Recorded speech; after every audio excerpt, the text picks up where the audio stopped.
Hey there, it's Colin with ModGolf. It is the end of the year. It's time for renewal. It's time for rejuvenation. And my beleaguered golf game is in desperate need of renewal and some rejuvenation. So I've got a plan. I want to start the new year off on the right foot. And like yourself, I get overwhelmed here. We put so many expectations on ourselves, whether it's diet, whether we stop drinking, whether it's whatever that is, could be to start off, and then that falls off very quickly. And the same goes for exercise and your golf game. So I'm making the commitment, and also for yourselves here, that commitment to improve your golf game. So how can we do that so that we don't give up and it becomes embedded in our lifestyle?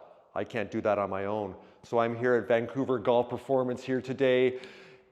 I gotta get some help here. And that is what Cameron Barkley is going to step on in here and join us. So golf performance coach, Cameron, thanks for joining us. You're going to help me. You're going to not only encourage me, but you're going to hold me accountable here for my golf journey. So what are we going to do here today to start us off here on day one here of the new golf me? Right on. Well, we're going to take you through a golf fitness evaluation. That starts off with a performance screen, which identifies any sort of physical limitations that you might have, whether it be stability or mobility patterns. And then once we've finished all that, we'll kind of link that back to some flaws in your golf swing that may be cause of those limitations. And then we will go through some power testing with some various squat jumps and some overhead and chest throws. Once we're finished those, that'll give us a good idea of where we need to make some improvements for your club head speed goal and increasing that. And then we're going to finish off testing your forces, your horizontal, vertical, and torque force, and see which one needs to improve. And that'll go directly into your programming to clean those areas up. Got it, got it. So before we get started here, so whether you're listening on the ModGolf podcast or you're watching us on YouTube, on the ModGolf YouTube channel, we are putting this together so that this is for everyone, not just myself, kind of the struggling mid-handicapper, whether you're an elite level golfer or if you're new to the game, young, old, a man or a woman, you've got something for everyone. So this is not just for someone that's been playing for a while. Yeah, that's right. We have all types of athletes, from junior golfers all the way up to people that are retired and people just doing golf as a weekend fun activity. Everybody comes in here and yeah, we help them get a little better in their physical and health and well-being. Love this, love this. Well, I'm excited, but I'm also a bit anxious and have a bit of trepidation here because I have a feeling some of those tests are going to surprise me on where I need the work. But that's why we're doing it, not to be in denial here and keep doing the same thing over and over. I think it was Einstein that actually said the definition of insanity is doing the same thing over and over and expecting a different result. That's what I've done for the last decade and a half with my golf game. So now it's time to change because I've been living the golf insanity. So you're going to make things a little more sane for me here in my golf game. I like it. That's the hope. Let's get you there. Let's do it. Awesome. So one of my goals, and it's not based on a number, but for me, knowing my club head speed, I just know with driver, I'm at like 95, 96 miles an hour on average with about a 140 ball speed that results on an average of 120 or 225, 230 yards off the tee. I'm not looking to hit it 300 yards. I am 61 years old, even though I am in pretty good shape, and there's room for improvement. So if I can get like a 10% improvement, if I can get to 100 or let's say 102, 105 miles an hour over 12 weeks, if I put the work in, do you feel that's attainable? Sure, like anything, it's I mean, you have to be consistent and follow kind of the program that's going to allow you to get there and clean up some of the things that we see in the screen first, and then we'll just build up the strength and power numbers that we need to get that. But absolutely, yeah, we can do that. Yeah, and to hold me accountable for this journey over 12 weeks, we are going to do another video at the end of 12 weeks to see how I progressed. And we're going to use both on social media, probably Instagram the most, for both of our feeds there, that we're going to be showing the progress that I've been made. So I'm putting it out there to the world that I'm going to hold myself accountable by putting those out there, and with you also as my coach to make sure that we don't see each other after 2 weeks and I don't do the classic, yeah, I haven't picked up a club or moved my body since the last time we spoke, because that's not going to get it done here. Right. So before we get started, I wanted to ask you this one question. Sure. As far as the training that I've done, or even the fitness, like I said, between hot yoga to work on flexibility, some strength training, and not seeing any results, and that frustration, So how is this different, what we're going to be doing here after the baseline assessment and everything else here today as we move past week 1 and beyond? So yeah, tell us a little bit about the difference of what you do here with Vancouver Golf Performance as compared to me just trying to figure it out myself at the gym and in the yoga studio. Yeah, like as I said, we'll identify those limitations that you have in your swing. I'll relate all of the limitations you have in those mobility or stability patterns, relate those to what could potentially be happening in your golf swing. So what kind of flaws that could be showing up, and we'll work around whether it be mobility or stability or strength or range of motion, exercise, whatever's needed to improve that flaw will be put into your program, and yeah, we'll just keep chipping away at building strength around that, specifically for the golf swing. I love this. So I'm a little bit scared to actually see some of the results because in my mind and my ego, I think probably my strength and performance is better than it is, but we're gonna see where it is. The numbers don't lie. That's what we're going to find out here today. And also for this video, this is for everyone. So even though, like I said, I'm an average golfer, if you're an elite level golfer or if you're just a beginner golfer, you have something for everyone. So we're going to weave into the conversation here as we go. So don't think if you've never played the game before that coming here to Vancouver Golf Performance is not for you. It absolutely is. Can you attest to that? Of all ages too, men and women, young and old? All ages. We have junior golfers from the ages of 10 and 11 all the way up to senior golfers who are in their high 70s, low 80s. So there we go. We cover everybody. Oh, so I'm not the oldest person here. So that's a relief. All right. Great. Let's do it. Love it.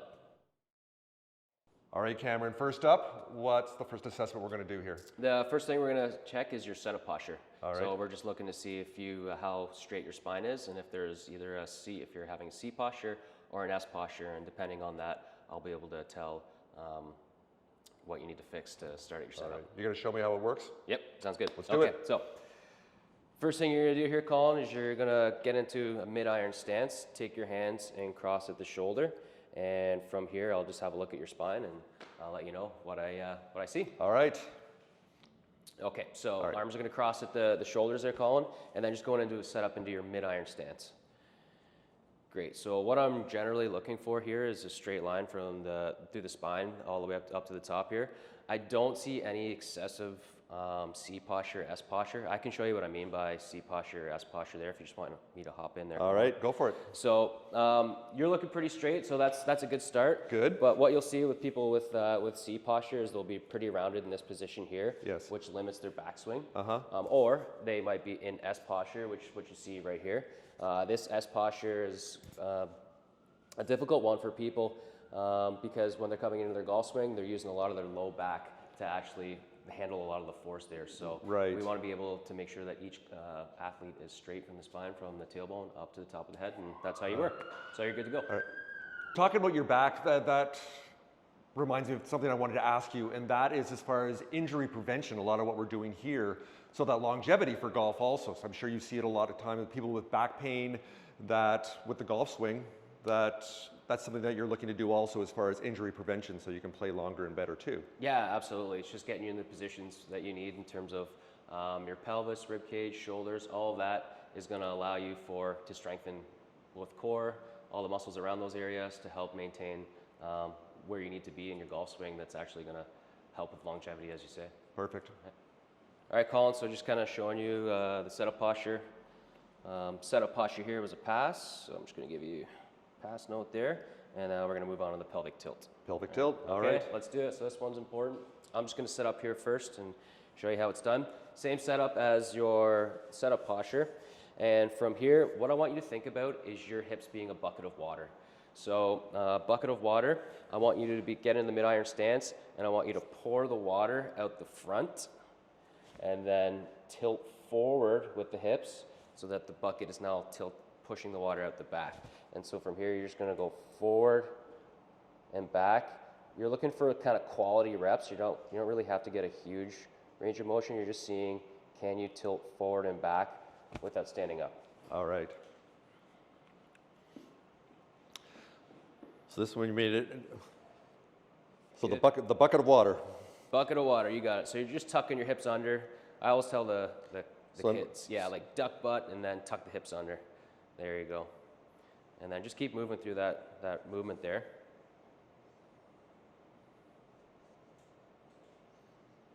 So I'm seeing that you do have the ability to go forward and back. Uh-huh. When you tuck under, do you feel any sort of shaking there? A little bit, When you come under? A little bit shaking there? I do. Okay. The other thing that I'm seeing too here is that your shoulders are moving up and down as you're tilting underneath. Try and just maintain your shoulders where they are. Gotcha, okay. Is that better? Yeah, that's better, for sure. Okay, you can rest there. All right. So with that, the shaking identifies a little bit of motor control and core control. Yes. So when you do have that shaking, that tells me right away that we do need to work on motor control and core control. Okay. The reason being, we want to have the ability to move our pelvis forward and back in the swing. We want to be able to kind of get our hips and pouring the water out the front for allow access to our backswing. Right. And we will also want to be able to tuck our hips under for the downswing. Okay. So if we don't have that connection from our glutes, when I'm talking about core control, I mean both our glutes and our core. Okay. So if we don't have those working, they're not going to put your pelvis in an efficient position or be able to help you maintain that position throughout the swing.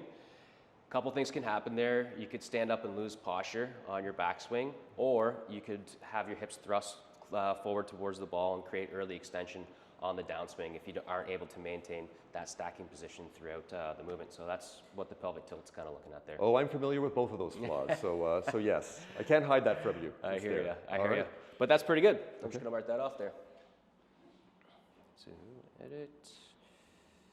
You can tilt in both directions. The only thing is you're just getting a little bit of vibration and shake and bake there. So the next thing we're going to work on is dissociation of the upper and lower body. These are kind of like the brother and sister in terms of dissociation and creating that separation. So the first one we're going to work on is your torso. So mid-iron stance, hands on the shoulders, and again, quality over quantity. I want to see if you have the ability to separate your upper body from your lower body when you do this exercise. All right. Let you try there. All right. So again, like this? Yep, you got it. All right. You're really trying to eliminate that hip movement. Okay.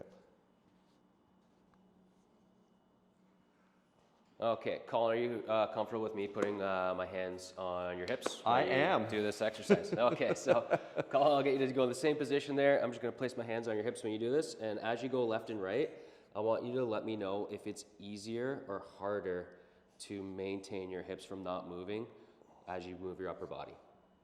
With you in place? With me in place holding now. That's definitely easier. Okay, so there's a couple things I was looking at there. As you were going through, your hips were moving with your So there's some sway there. torso, a little bit. But what I wanted to do by me putting my hands on your hips, it provided you with more stability. And because it got easier for you, that tells me that I have to give you, it's a stability issue. Right. So I have to create, when I'm going through and programming for you, now I have to find exercises that are going to help stabilize your hips to allow you to have that torso rotation up top and create that separation. What can actually happen if you don't have the ability to separate upper from lower in terms of your torso, separating from your bottom, is you're losing out on what we call a kind of X factor stretch from the hip to the shoulder. Right. So not having the ability to create that X factor is going to decrease how much power you can use. So going back to one of your goals was to create longer distance, faster club head speed. Yes. So we're going to want to be able to make sure that you're able to separate upper and lower efficiently to allow you to actually have the ability to do that. Good stuff. Cool. All right. Right on. I will take you through the other part of it and go pelvic rotation now. All right. I'll just stand back over here and I'll just show you kind of first how it goes. So hands are going to cross at the shoulders here. Now it's your shoulders you don't want to move. Okay, so you're just using the pelvis to rotate. Remember, it's all about quality over quantity. So you don't have to have a huge range of motion. There's other tests that we'll go through to identify that, but we're just seeing, do you have the ability to separate your lower body from your upper body? Okay. So this will be your downswing connection. All right.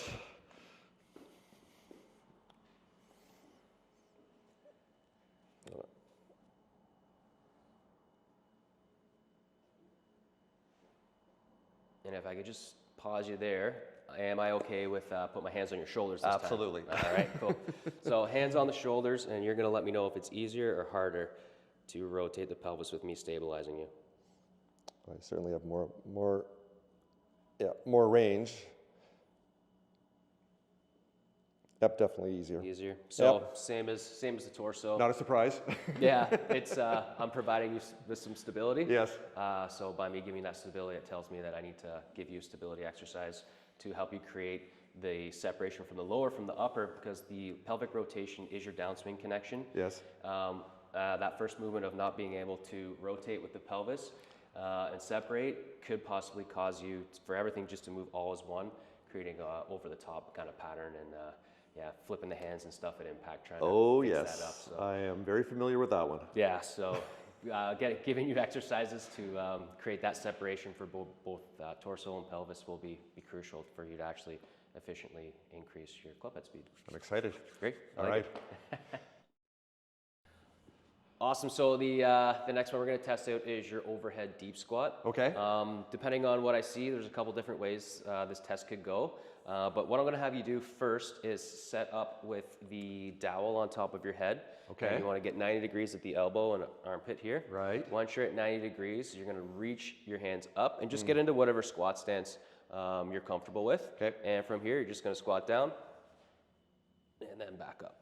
All right, do it a couple times for me. I'm gonna walk around and have a look at a couple things. All right. But I'll get you to start with that. Hands there, that's good. Yep, you got it.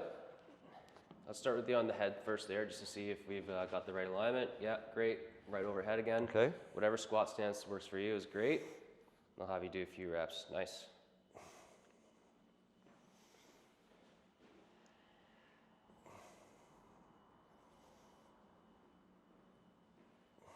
I'll do one more. Great, rest.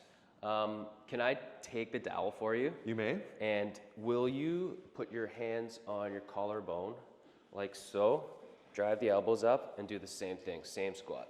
What, elbows like tight in or? Just like kind of anywhere. Just That's like okay? you can just go like, yeah, whatever, yeah. Okay. That's perfect.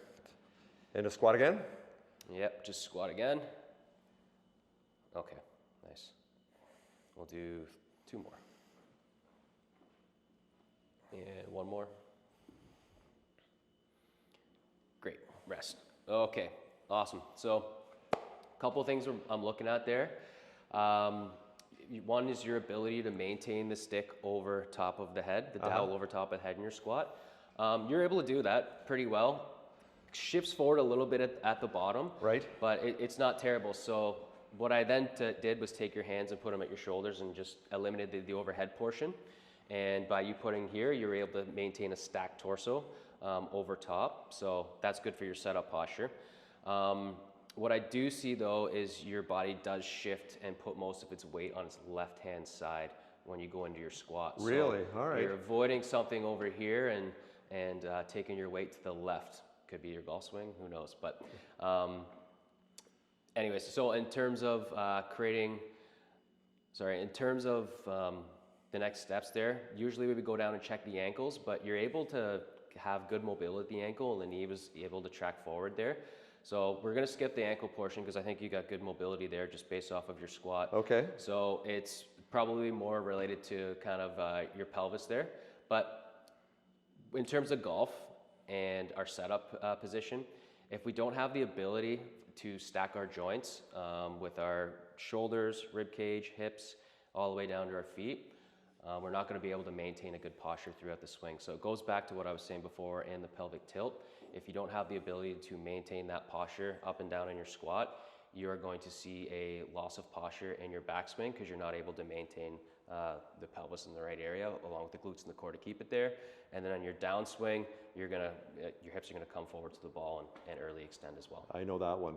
Yeah. So right now I'm not terrible, so I think there's lots of room for improvement. So far, so good.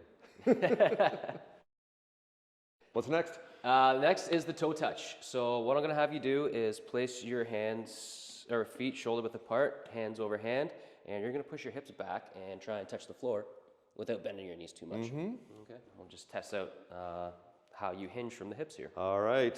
Okay, so feet shoulder width apart, hands are going to lap over, and you're just going to push your hips right back. Oh, hot yoga is doing you wonders here. There we go. Perhaps I get a not terrible on that one. I like it. That's a straight up pass. If someone was, like myself, has an inefficient hinge pattern there, when it comes to the golf swing, instead of hinging from their hips to maintain their position, Right. they'll use their thoracic spine, so their C spine, to get into that hinge. Right, to get in their posture. right. So you move your hips the right way, so nothing to worry about there. At least one thing's working. That's good. So the next one we're going to go through is the 90-90 shoulder external rotation. So 2 different positions that we're going to go through here first. As we go through it, we'll start with the one standing up, and Okay. I'll measure you out on both sides, and then we will put you in a golf posture and see what it's like side to side with the golf posture, because, well, we play in golf posture. That we do. So, right on. So what we're going to start you with is hand on the kind of the rib cage here, so that when you do externally rotate, you don't lift from the rib cage. All the movement's done from the shoulder. Right. Here. So I'll put my hand on your elbow just to make sure you're in the right position. But from here, you are going to rotate your hand back as far as you can without any sort of compensation, like your hand coming in, or yeah, just see how far. So keep it all at a 90-degree angle. Yeah. 90-90. See how far back we can That's the name of the test. You got it. Here we go. Right on. All right.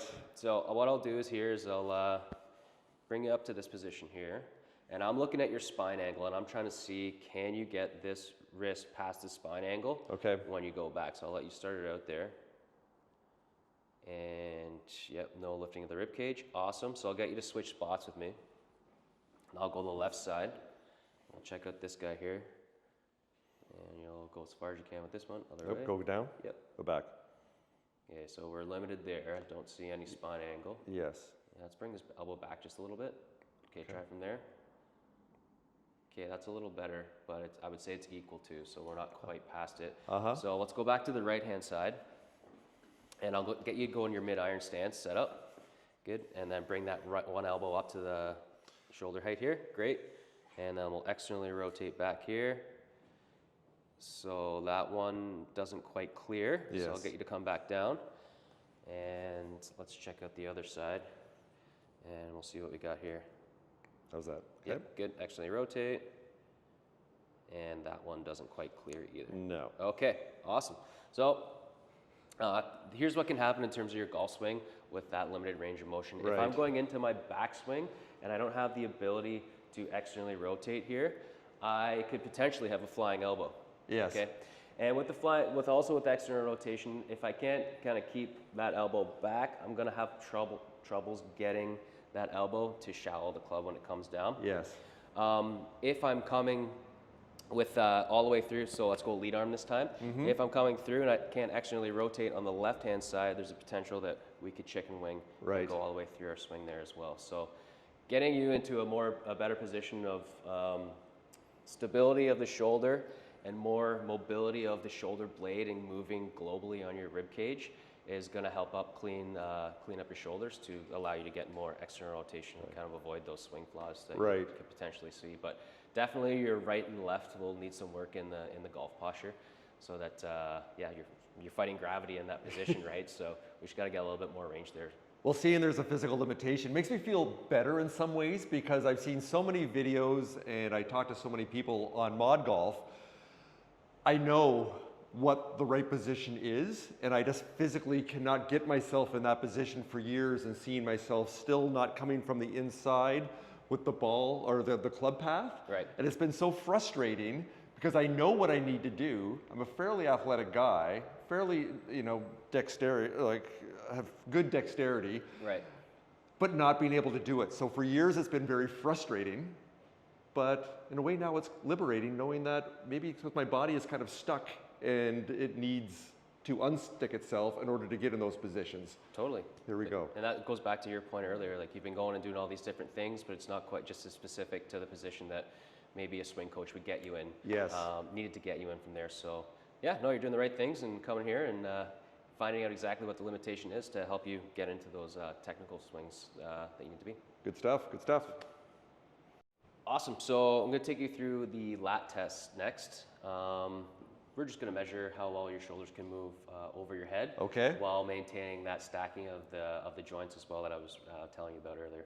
So you're going to place the band around kind of low back there, just underneath the rib cage. Right. And I'll have you go right up to the wall and take like 1 foot, 2 kind of steps out from the wall, and then place your back on the wall, head on the wall, and now there's no space between your back and the wall here, so I'm going to be pulling on the band. Okay. And as I'm doing that, I want you to reach straight out, and you're going to reach right up overhead. Okay. And we'll just see what sort of range of motion you got. Okay.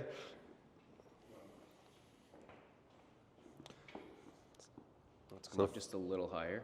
Yep. Yeah, right about there. And feet, Awesome. feet about there? Feet looks good there, yep. Head Okay. on the wall.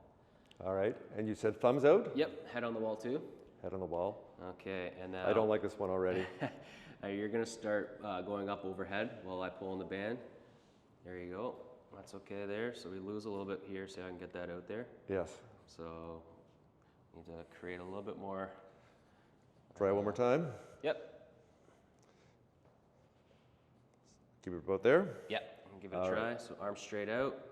Maintain that position on the band, and reach up overhead. Hey, that's better. Okay, I'll get you to come down. I'm gonna take this away, or sorry, get you to go just overhead again. Okay. And I just want to have a look at from the front. Okay. You're able to maintain it, but I see your elbows flare out a little bit. Okay, so probably just around the nose area. Okay, you can rest. So, I mean, your arm's kind of bent. Since you're a right-handed golfer, your arm's a little bent on the right, which I'd be more concerned if the left was as bent as what your right is. Yes. Your left turns out a little bit, but it's nothing too major to be like, okay, that's gonna be detrimental. But what we do want to see for all golfers is have that arm and its ability to go up overhead and nice and smoothly is important, because we need that access for our backswing. If we don't have the ability to keep this arm nice and long, because golf is an overhead sport, we don't have that ability from our lat to create that long arm on the lead side, then what happens is people will actually kind of stand up a little bit and lose posture and create more of this flat shoulder plane. Or kind of to get more of a backswing, they'll just kind of get into more of like a reverse spine angle sort of position to try to create that backswing. So getting the lat like kind of more range of motion and strengthen that range of motion is just going to help with people's backswings on their lead side. Right. And one quirky little fun fact about me that may or may not impact any of the testing or the diagnostics here, but I am left-handed. So with everything I do, whether it's baseball, throwing, even tennis, playing this way, I do play left. Gotcha. But I play golf right. Interesting. So, yeah. And I'm not going to be playing golf left. I had someone a couple of years ago, actually a coach, saying, maybe you should play left. But I figured then I'll shoot 150 for the first couple of years, and I refused to go there. So I'll just do the best I can playing golf right-handed. Right. Awesome. No, that's great that you're able to go both ways with the hand there. I could be mediocre both ways, absolutely. Nice. Nice one, nice one. Okay, so the next thing that we're going to be running through is single leg balance. So this is what we're going to do for this test. We're going to go with 1 foot, hands to the side, and we're going to bring our knee up to hip height. I'm going to find a spot on the wall ahead of me. Once I've got that spot, I'm going to close my eyes and then open them quickly. And then once I've regained my balance, I'm going to hold for as long as I can on one side. Okay? And if there's any sort of like really kind of movement left and right, I'll stop. This one I am not looking forward to, because we ran through this one a week and a half ago when I saw you, and my results were not good. And you said on average someone can close their eyes and hold it for 15 seconds? 15 seconds is the goal here. That will not be happening. It was very enlightening with my eyes closed what we had. But we're going to do both legs? We'll do both legs. Okay. Yep. All right. So first is coming up. Awesome. And then pick a spot in the wall. Once you've picked that spot, open and close. And when you're ready, close again. Yes. All right. Right side for 3. Not any better than I was a week and a half ago. Okay. All right.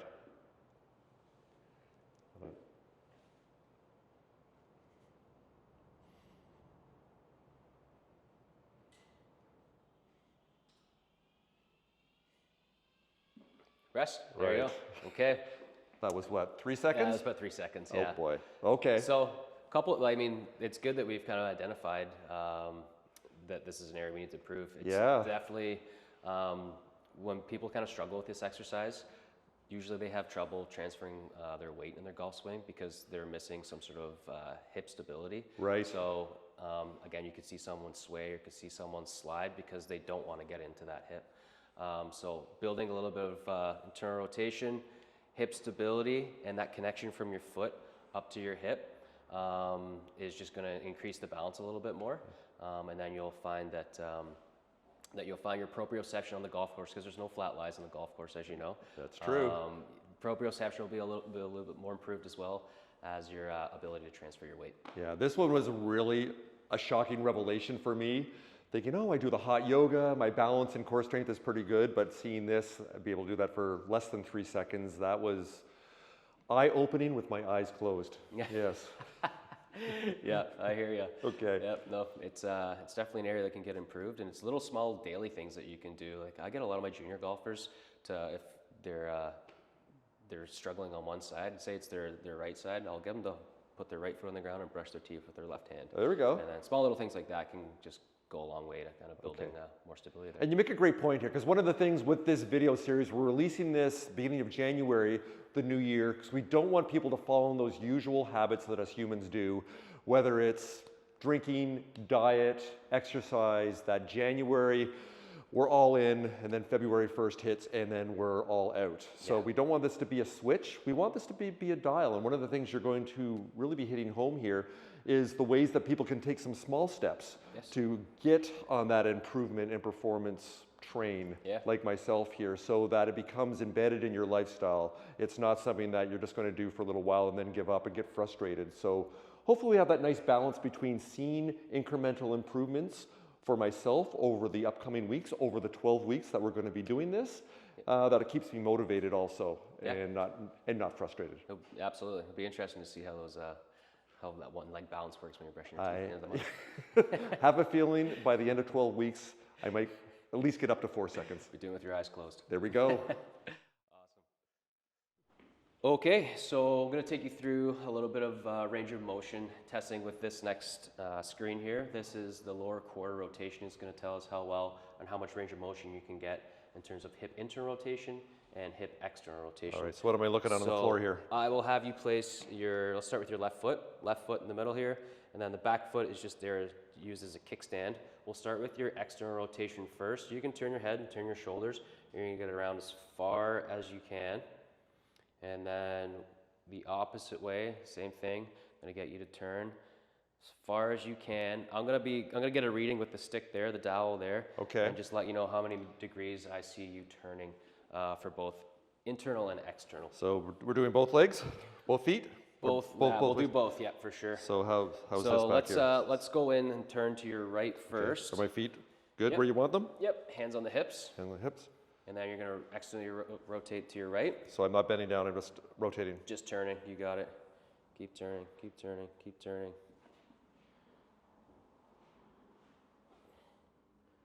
Coming right around. Yeah, that's pretty good there. I'd say you're up around 70 or 80 there. So I'll have you go all the way this way now. All right. External is usually most people can achieve external Oh, rotation. geez, I was hoping that was my weaker one. All right, here we go. And now we'll go as far as we can internal. Oh yeah, I can see the difference there. Good. Yeah, that's about 20, 25 on the left. Okay. Okay, let's go to the right hand side now. So switch the feet. Switch feet. Okay. Sure, so now we'll measure external rotation. Okay. So I'll get you to go to your left here first. I'm just gonna get a reading here. So this side's good as well. Yeah, you're up around 70 degrees there for that one. All right. So 70 for both, and then internal rotation. Take a little step forward with your left foot. Forward? So yeah, and go right up on the ball of your foot. Oh, okay. Good, and now try and turn as much as you can.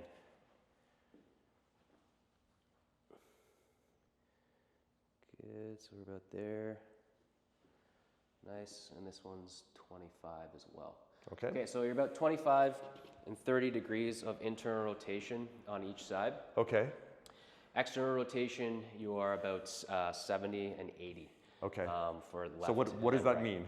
Here's what that means. The Titleist performance screen likes to see you for the rotation get to 60 or above.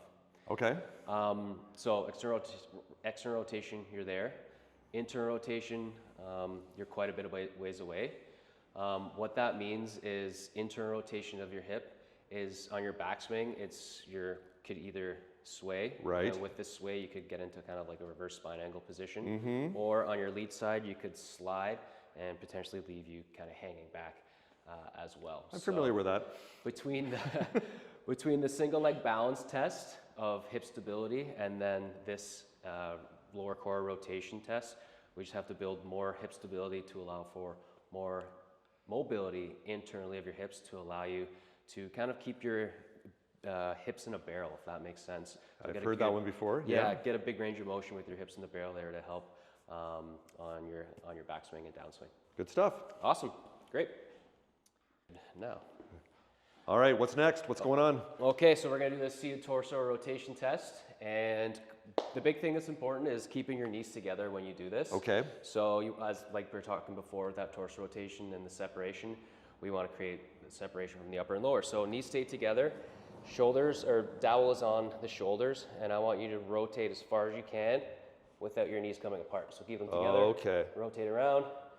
We'll test one side, knees together, rotate around. And I'll just get a reading off of the goniometer there for you. All right, let's do it. Okay, feet together. Yep, feet together, Knees together. knees together. And where do you want this? Is right gonna here? be like right up above the microphone there. So right okay. above here. Yep. Now bring your elbows up a little bit too. Elbows up. Yep. Okay. And now turn as far as you can. So that gets past 45. Okay. Okay, now let's check the other way. It's about 55. Same with that one. It's about 60. Let's get you to go back to the first side. I'm just going to have a look up here. Knees together. Turn as far as you can. Yep, that's about good. And then opposite way. Keep those knees together. And good. Okay, so the right side, you're about 55, 60 degrees. Yes. Left side, you're about 50. And those are both passes. We're just looking for 40, 45. All right. With that turn. So, yeah, no, it looks good there. Similar to what we were talking about before, if you don't have the ability to separate the lower from the upper body, you're missing out on that big X factor stretch. Yes. Needed to produce power. So we'll just keep building on those ranges, that range of motion for you, and you'll continue to see your power go up. Good stuff. Awesome. Okay, so Colin, I'm going to take you through the a bridge test now. I'm going to have you place your feet on the ground. Yes. Feet flat on the ground. And then your hands are going to go right over your chest here. Mm-hmm. From here, lift your hips towards the roof, and you're going to extend one leg straight out. Now, if you get a hamstring cramp, then you can just go down. Don't fight through it. Okay. Anything that's painful, don't fight through. So up, out, and then I'm going to check in. If you don't have that cramp, try and maintain it. And I'm going to check in with you and see if you feel it mostly in your hamstring, in your quad, in your glute, your back pocket, okay, or if you feel it in your back at all. Okay? And am I going to hold that until failure, or what are we doing here? Hold it until I check in with you, and then we'll make a call there. Okay. Probably just 10 seconds or so, Colin. Okay. So you want feet together? Feet together, yep. Knees together? Knees together, and then you want to lift you have your my hands hands up here. All right. And then lift your belt buckle up towards the roof, and then kick one leg straight out. So just hold this position for a second. I'm just going to have a look at some things. So I'm going to check in with you now. Where do you feel most of the work being done? Quad, hamstring, back pocket, your glutes? I feel back of my glutes. Back of the glutes? Great. Yeah. You can come down and rest. And then same thing on the other side. Awesome. This one I feel it more in my hamstring. More in the hamstring. Yeah. That good. And still hamstring. like it's not uncomfortable, but it's like it. Glute and hamstring. Yeah. Okay, you can rest there. All right. And I'll bring you back up to your feet. Nice job. So, Well, that was smooth. with the hamstring, feeling it on your right, that could potentially go back to the squat. Remember your squat was shifting to the left? Right. So your left is good because you're using your glute there and you're Yeah. able to kind of get into your glutes. So that might be kind of the problem, might shifting because your body doesn't want to do the work on the right side and the left's kind of loading it. But the glutes are kind of the king of the golf swing. Yes. Queen is the core. You need these two to work in order to keep producing your distance and having an efficient swing. If you don't have the efficiency by using your glutes, your low back is more than likely going to do a lot of the work there. So the fact that you can get the work done on your left side is great. We just have to catch the right side up to speed as well and keep you using your glutes. And yeah. I remember years ago, Tiger Woods walking off the course with a back injury, and he said afterwards, I was not able to activate my glutes. And I'm like, what is he even talking about? So when he says something like that, what does that mean? I mean, it's one of those things where activating the glutes is a term that's really thrown out there a lot. Right. In what really is activating the glutes. You can't just kind of like activate your glutes. What you have to do is do strength training through single leg work, any sort of exercise that's going to promote stability of the glutes to help the pelvis get in the right position it needs to be in. So more than likely he's talking about he just wasn't able to kind of get in that position and use his hips efficiently, and activating the glutes is probably what he said. Right. Based off of that. Yeah. But yeah, it's not really a common term used. With, That's why I was kind of wondering, what exactly is he talking about then? Yeah. Before we move on to the next one, I did want to ask you, because you've pointed some things out already, with human beings, we look symmetrical, but we are not symmetrical, just as far as flexibility, strength, and you've even seen with certain measurements you've taken already. Right. Have you found that also, that if one side is weaker than another, that they're kind of building it up, so is that something we're striving for, is for equality and balance throughout the body as we go? Yeah, as you know, like golf is pretty one side dominant, and Yeah. you're calling a certain way, so their system's getting used a certain way all the time. It's our job in here to equal those out and use both sides of the body to prevent any sort of injury coming down and just maintain consistency and efficiency in your swing. But as humans, as you say, there's always going to be asymmetries. You'll never get that perfect side to side, but the goal is to make sure they're close so that you don't run into any problems. There we go. Yeah. What's next? Next, we're going to check out your cervical rotation. Your neck doesn't move in the golf swing, but your arms do move around. Your shoulders do move around your neck, so Yes. we're going to test that out. Okay. So palms to the side, you're going to be looking straight ahead. The first thing I'm going to have you do is look right, and take your time with this. Look left, and then when you go back to the right, you're going to bring your chin down to your collarbone, and then test it out on the other side, chin down to collarbone. And let me know if there's a huge difference between side to side, and I'm going to be looking for some other things too. I'm actually going to look from the back here, so you can look straight ahead. All right. So again, my hands are where? Hands are just at the side. Okay. You're looking straight ahead, nice and tall, and then you're going to look right first, and then you're going to look left, and when you come back to the right, I'll get you to drop your chin down to your collarbone. Okay, and then we'll go back to the left and chin down the collarbone, and you can come up. And I'm going to ask you if you felt like a major difference from one side to the other. I felt the left was a bit more restrained. When you were looking left? Left and also with my chin down. Chin down? Okay. Yes. Gotcha. I found both cases that watching you, that it certainly didn't have the same level of rotation. Gotcha. That's for sure. And was not the most comfortable either. Okay. So yeah. Okay, gotcha. I'm noticing from the back, when you are rotating, your shoulders are kind of falling a little bit. I was cheating, was I? All right. Not cheating, we just gotta create that little bit more of the cervical rotation. So as I alluded to earlier, if I don't have the ability to move my arms around my neck and my backswing, I'm gonna be more here.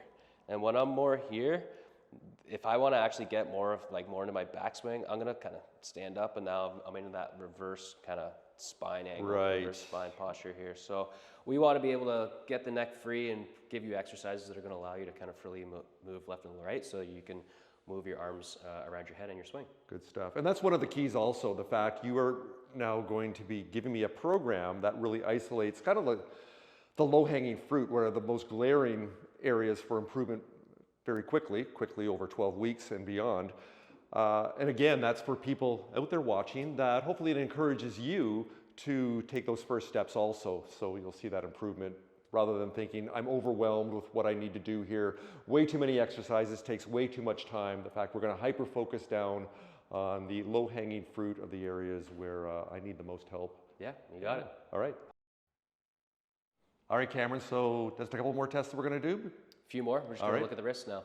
All right. Awesome, so the first one, I'm gonna have you place your elbows to your side, and we're gonna pronate and supinate and see if you have any issues there. So I'll get you to start with that one real quick. All right.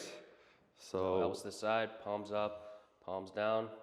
I'm just gonna be looking to the side. Good. Okay, so I'm just looking to see if there's any restrictions here. It doesn't look like it. And if there was a restriction, that could potentially affect how you set the club face and keep the club on the plane when you come down. Right. And what have you seen if someone has a restriction? What do you see? What would that look like? They would get to about they would get to about here. Okay. They wouldn't be able to go all the way down. Got it. Or if they're going up, they might just get to like there or something like that without actually getting. So they're not getting a full 180-degree rotation then. Yeah, they're not getting without kind of the wrists or anything, right. elbow moving or anything like that. That's one of the common things that you see. Got if you. Someone does have a. And again, if that is a limitation, how does that manifest itself in the golf swing? You're unable to keep the club on the plane. Right. Or you're unable to kind of set the club face at the top. Okay. Yeah. Because one thing I've noticed, and we'll see this when you see my swing, is I see videos, I think I'm taking the club back a lot further and hinging, and I don't. And in fact, I'm fairly flexible. For me, it's also been frustrating. Yeah. So I'm sure part of that as we work through here, I hope to see some improvement there also. Just to be able to set the club as far as my takeaway is longer with more extension. Okay, let's look at your wrist hinge then. So I'll get you to go thumbs up. Thumbs up. And without the forearms moving, just how far can you hinge down with the wrists? All right. And then back up. So hinge down, hinge up. Like that? Yeah, and that's actually pretty good too. All right. Yeah, so hinging up, you need to hinge up at the top of the swing and then hinge down at impact there. Okay. So some people lose a little bit of yardage if they don't have the ability to hinge up and then hinge down, but based off of that screen, it looks like you're okay there. So physically, I'm able to do it. So perhaps that's something, because part two of this, what we're doing, the other half of the equation here is with Quinn, who's a PGA teaching professional, who we're going to be shooting another video in a couple of days from now. So hopefully that's something that Quinn can help me with. So that doesn't sound like a physical limitation. Sounds like it's more of a technique limitation. It could be, as far as this screen goes. We'll do one more and we'll just check your hands just up at shoulder height here. Okay. And you're gonna hinge down and then hinge up. And then we'll see how that goes. Maybe on the way down you have a little bit of limitation. I'd like to see a little bit more, but it's not terrible.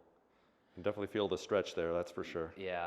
So this movement here, if we're unable to kind of have our wrists in that position, could limit that bowing effect on your lead side. Right. If we don't have that, you could run into other issues like casting or scooping, or even like kind of chicken winging as well. So I would work a little bit more here as you come down of the flexion. Okay. Okay. All right. Awesome. I like it. Good stuff. And that actually takes us all the way to the end of the Titleist Performance screen. What's next? Now we're going to go through I'll take you through a little bit of a mini warm-up. Okay. And get you ready just to test some of your power numbers for our vertical jump, medicine ball chest pass, and overhead throw. And from there, you're going to then have a program for me to start, so from there, yep. The improvement begins? You got it. Awesome. I like it. Let's do it. So when I hit complete here, it's going to give you a golf fitness handicap. Okay. Which goes from 7 to 37. 7 to 37. Yeah, I'm not sure. My golf fitness handicap. So is the higher it is, the better in this case? No, I don't know why it does it this way, but 30, 36, 37 is bad, and Okay. 7 is good. So it is like golf in the sense that the lower it is, the better. That's right. So between 7 and 37? Yeah. Could I guess where I am? Let's guess, and it goes based off of, I don't know if you can see the colors here, but it's like red, yellow, and green. Greens are obviously good. Yes. Yellows are, in between, and then the reds are there. So would a 7 be All a green. touring pro? Oh, not necessarily. No, we've had nothing to do with golf, so it's... Yeah, it's definitely down to golf fitness. Okay. A lot of pros have came through here and been on the higher end as well. So. Okay, so between 7 and 37, okay. I'm not going to embarrass myself by guessing too low here. I'm going to say I'm a 25. Oh, it might be close, actually. 23. Wow. Nice. Okay. Pretty good, actually. There we go. I like it. So our goal here will be to turn the yellows into greens. Yes. And the reds into yellows or green as well. And now you're starting to clean up the limitations with your body and its the physical limitations of your body there. And all these lead into better performance when it comes to doing the power numbers. Okay, and I see right now I don't have my glasses on, so I'm squinting at it, but it looks like there's 2 reds. 2 reds, so All right. that was your single leg balance and your lower quarter rotation. Yes. Lower quarter rotation being the limited range of motion internally on your backswing and your downswing. Yes. And then the single leg balance, it was limited because you only got to about 3 to 5 seconds. Not a surprise. Both of those are telling me we need to work on your hips a little bit in terms of stability and creating more internal rotation there as well. Let's do it. Okay, I like it. All right, so that was it for knowing where the baseline is with me at a 23. So we're going to do a quick little warm up for me here, and then what are we going to do next? Quick warm up, and then we're going to test your 2 different types of a vertical jump. Okay. Your counter movement jump and a squat jump. And then we're also going to test your upper body power with a medicine ball chest pass and an overhead throw as well. All right. Great. So the first one you're going to do is a counter movement jump. Your hands are going to be on your hips, and I'll say, okay, ready. Once that's fired up, just step on, and then you're going to do a quick dip, but don't pause. Dip, jump. And then I'll be like, all right, get a number, dip, jump, and get down. Okay? Okay, how many do you want me to do? We're just going to do 3. All right, so what are we doing here? You've got something in your hand you're going to measure. What are you going to measure here? That's great. So the first jump we're going to do is your counter movement jump. And this measures your ability to use the elastic energy and get out of your vertical jump. All right, so we're gonna do 3 here. Yep, you can step on. All right. Small dip, big drive up. Good, and then we'll do it again. And one more. Good, and rest. All right. Okay, and then you can catch your breath there. So your highest was 12.5. Okay. We're looking for like closer to 20. That's okay. This is where we'll get the gains on the golf course. See, this is why this is rough for the ego here. I'm 6'1". In high school in basketball, I used to be able to dunk. Now I can't even touch the rim anymore. So, Okay. But that's the beauty of golf. Why it's the game for all your life, because there's still room for me to improve. Yeah. Where basketball, I've had my best days, and they are behind me. Yeah. And the power development stuff isn't just for sport performance. You Right. need power development as you age to kind of keep up the nervous system and your body's ability to obviously create force, even if it's just getting out of a chair. All right. So we'll get you going to the squat. So that was a jump 12, next. and we were looking for a 20. Yep. All right.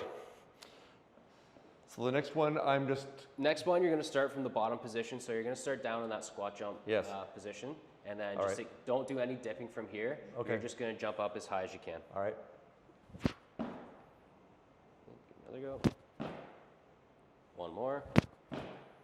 Good. So that was the highest was 11.2. Okay. But on this one, you're taking into account that you're not using any of like the stretch shortening cycle. There's no like Right. dip to allow like any sort of elastic Yes. energy to help you up. It's all based off of just concentric kind of raw power from the bottom there.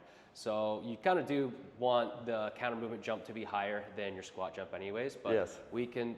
now I can identify which jumps I need to use in order for you to get those numbers up, and that directly relates to club head speed as well. All right. Okay. All right, Cameron, what do you have me doing here? Okay, so we're working on some upper body power here, starting with the medicine ball chest pass. You're gonna throw the ball as far as you can without your feet leaving the floor there. Okay. Good. And then I'm just going to get a reading here. Awesome, 16.4. And we'll test another one. All right.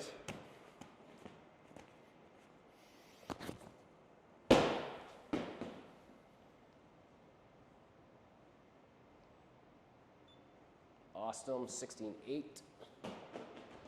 Last one. All right.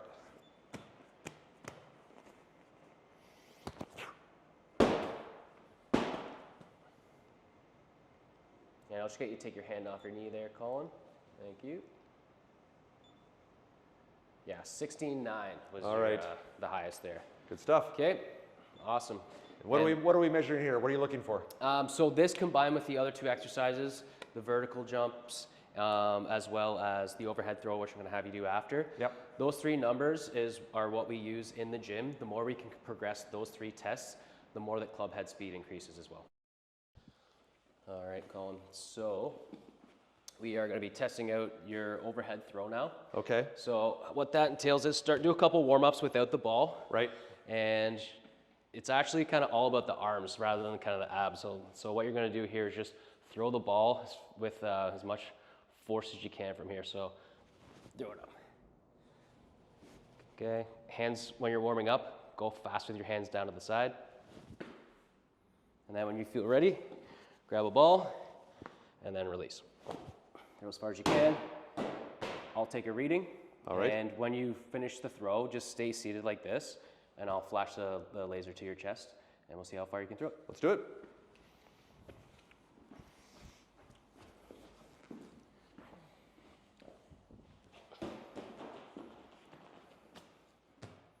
All right. Awesome. Okay. So the position here. Yep, you got it. The hands are going to come down the side pretty quickly as you sit up. Good. Nice. One more. Awesome. And then grab the ball, and we'll see how far you can throw the ball.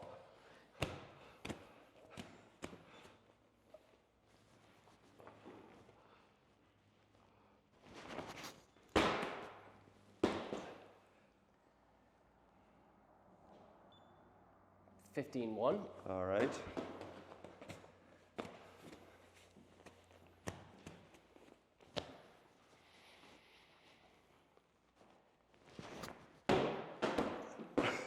Do one more. It's pretty skilled movement.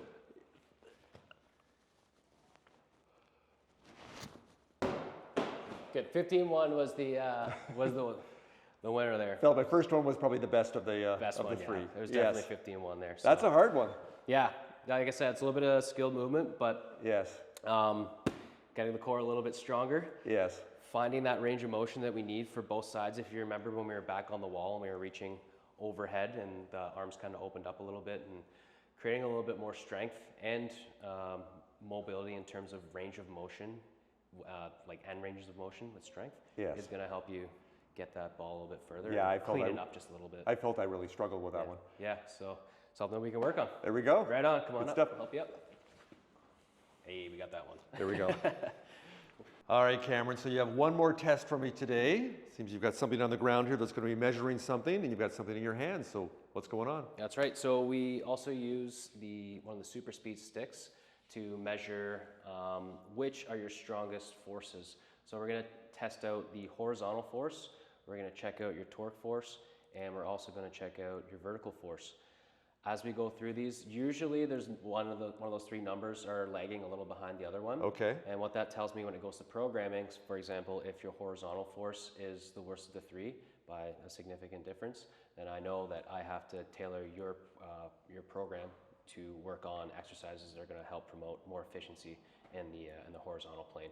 But I will show you what all three of these are first, and then I'll let you have at it there. So I'm just going to squeeze in real quick. I'll step on back. Right on, right on. So the first thing we're going to work on is the horizontal force, because that is the first thing that happens there. So Okay. in the swing, so your outside leg is going to stay back. Yes. Okay, and then just be careful when you're working through your downswing here. Just stay in control, but you are still trying to go as hard as you can. Okay, so you'll get a reading there. I'm just going to be keeping my eye on it. So you'll do 3 at the vertical force, or sorry, horizontal force. And then after you've done 3 there, you're gonna work on torque. So feet are gonna be together and backswing on the torque. Okay, and then once you finish the torque, I'll have you come in to your vertical stance. So lead side is gonna have the foot placed forward. Right. And go from there. Choose the strongest out of the 3. All right. Plus for me there. Okay, we have at it. So 3 for each of them. Okay. First one has my left foot back. Left foot is back. Yeah. Left foot back. Yep. Like so. You can make it like, yeah, that looks good. Is that there. good? Yep. All right. How many swings do you want me to take? We'll take 3. We'll take your best All of right. 3. 3.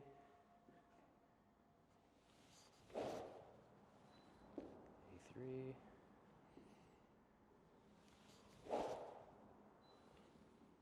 85, great. All right. 85 is your number Felt there. my balance was a little better on the last one there.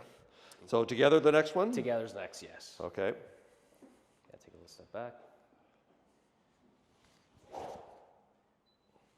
80.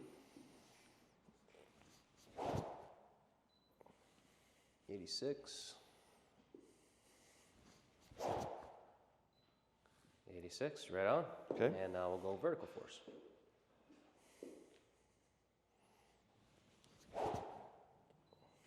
86.